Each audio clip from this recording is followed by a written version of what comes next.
2 and 28 down to the end. Joel chapter 2, verse 28. Yep. And it shall come to pass afterwards that I will pour out my spirit upon all flesh. Now that all flesh is talking about the elect of the house of Israel. That's not talking about everybody and their mama. Okay? All right? And there's plenty of scriptures that highlight that, but we're going to focus on the point, or the reason why I got that portion of scripture is to highlight the signs that there will be signs in the heavens. Keep reading.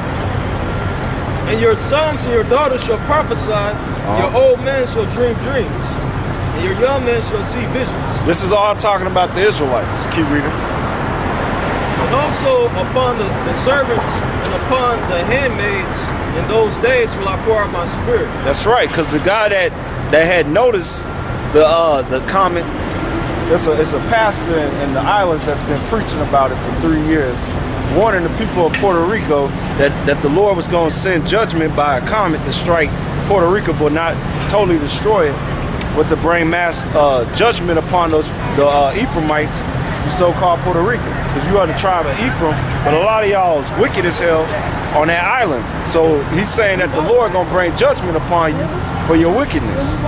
He said he had a dream and all this, so he's been preaching this for a while. And then NASA, they found the comet that he was talking about, and they know that soon it's gonna hit. All right, sometime in like October or something, but don't quote me on that. Keep reading. And I will show wonders in the heavens and in the earth. Blood and fire and pillars of smoke. Yep. The sun shall be turned into darkness and the moon into blood. Yeah, the sun turned into darkness is what, an eclipse. All right, and the moon into blood. In the past few years, we had accounts of what they call that. They call them blood moons. Basically, the moon appears red. Like you ever seen in the night. I notice it like sometimes when it's a full moon, sometimes it appears red. That's a blood moon. That's what they're talking about. Okay, the moon turned into blood. All right, keep reading. Before the great and terrible day of the Lord,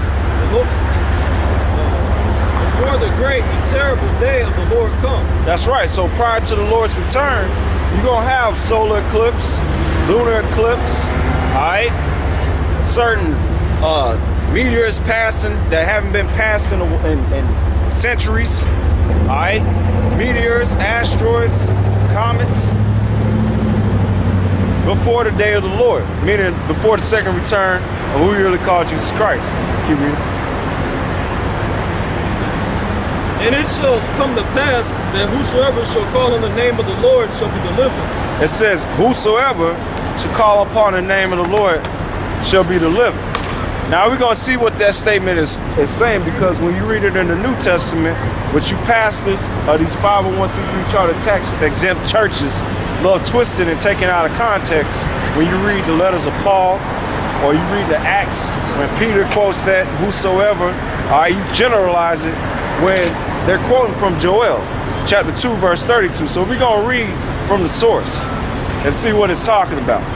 Is it talking about everybody and their mama? Keep reading. For in Mount Zion and in Jerusalem shall be delivered. It said in Mount Zion, which Zion represents the nation of Israel. It's another term used for the nation of Israel. And the word in the Hebrew is Zion, which means the Lord's monument or monument, because Israel is the Lord's memorial. He remembers Israel. And mountains represent major governments. All right. So the Mount Zion is talking about what? The elect government body of the nation of Israel. That's going to rule in the kingdom of heaven. Keep reading. As the Lord has said, and in the remnant whom the Lord hath called. That's right. And the remnant is talking about the 1/3, which is the elect. All right. The 144,000. All right. That's set up to receive and to teach this word. All right. And the rest of the 1/3, which makes up the innumerable amount of the believers that was gathered from all around the world, that goes back to the gene or the genos, all right, of Abraham, Isaac, and Jacob. Okay, not everybody. Okay, all right. Now Isaiah chapter 11 verse 11. And it shall come to pass in that day that the Lord shall set his hand again the second time to recover the remnant of his people, which shall be left from Assyria, and from Egypt, and from Patmos, and from Cush, and from Elam, and from Shinar, and from Hamath, and from the islands of the sea. That's right. Talking about the children of Israel. All right. That's of the seed of the house of Israel. All right. That's been scattered throughout the whole world. All right. And to make mention that you had this clown, which I'm gonna do a lesson showing another lesson showing that this dude ain't right. You got this guy called Waha Allah. That's his name, Naphtali. He's claiming that the tribe of Naphtali is the South Sea Islander people of the Pacific Islands, like the Aborigines of Australia, the people of the the Samoans, the Hawaiians, Polynesians. All right. The reason is because he's Polynesian. All right. And he's focused on the phenotype, which is basically the outer appearance, all right, of people than the genotype, which is going back to your lineage. All right. Okay. This guy thinking that just because you look Negro-like means you're an Israelite. When you have countless nations on the earth that have dark complexion, that have Negro type features, all right, like the Samoans, the Hawaiians, the Polynesians, the Aborigines of Australia, all right, but those are not Israelites. Those are the original Japhites, okay. But like I said, I do a lesson covering that. But beware of that guy, man, okay. Yeah, you got Israelites that's scattered in the isles amongst those people that I mentioned, because you have Jake, number one, that go fight in these wars, and America's stationed all around the world, so you know they go and have what they call war babies, okay? And after a few generations, the children start looking like them nations, all right? But the spirit of an Israelite is completely different from the spirit of a heathen, all right? And them nations know that. That's why they pick on Israel, man, all right? So his statement is off. Yeah, you got Israelites that's amongst them Japhites in the islands, all right? But the people that's native or indigenous to them isles are not Israelites. Those are Japhites. Okay, so get it right. Keep reading. That was it. So go back to Luke chapter 21, all right, and 25 and 26.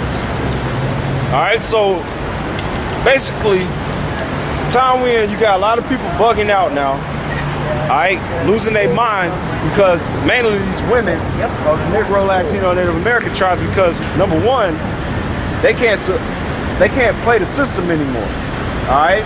Meaning what? They can't. They losing their wick. They done lost their use to their EBT cards, okay, which is major staples of how they live their life. Because basically they survive off the government. They get Section 8, which depending on what you work, that shit could be like, what, $8 for rent? Or something like in the teens or something, depending on your current employer. All right, if you got Section 8, the government or the state helps pay for your rent, okay? If you got WIC, you get certain benefits. If you got EBT, you get certain benefits. And with that, if they do got a job, or they get money from some other guy, they're able to play the system. Basically, they have all their bills covered because the government done pay for it, and they can use their real money to go out and party and murph it up and be a whore, okay? But now, they in a time now, they catching hell. All right, read that. Luke chapter 21, verse 25. Yep. And there shall be signs in the sun, and in the moon, and in the stars, and upon the earth distress of nations. Distress of nations. And a lot of you Americans, you are distressed, okay? Because you don't have no certainty of what's going on. Now we do, all right? Because we in the scriptures, we know what's the Lord gonna bring on this wicked ass society. Before the vast majority of y'all that love this place, you're gonna be in utter darkness to get destroyed, okay? Because the Lord gonna kill a lot of people soon. Keep reading. With perplexity. Yep. The seas and waves roaring, And man's hearts failing them for fear. Man's hearts failing them for fear. Fear of what?